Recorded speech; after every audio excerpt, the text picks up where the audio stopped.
Are you thinking of selling your San Diego home, but are worried about finding a new one? After all, everyone is talking about low inventory. That's the number of homes on the market for sale. And yes, it's really low, historically low. I'm Andrea Hamacher with Coldwell Banker West. Many people have waited to list their homes due to fears about what's been going on. Financial uncertainty and general uncertainty in life right now. We are hoping this will begin to ease in the near future. But the good news is you're in the driver's seat right now, and a good agent is critical to helping you make choices about how to best proceed. So did you know you and your agent can request a rent back from the buyer?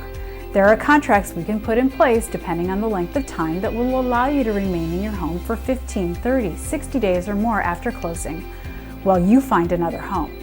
You can also ask for a longer escrow.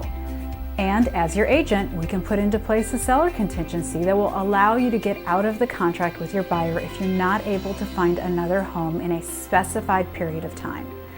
A contingency is a contract out, and normally the buyer has all the outs. This one is just for the seller. If you'd like to find out more, and if you'd like help making a plan and getting it done, please feel free to reach out to me. Again, Andrea Hamacher, Coldwell Banker West, and I'm always happy to help.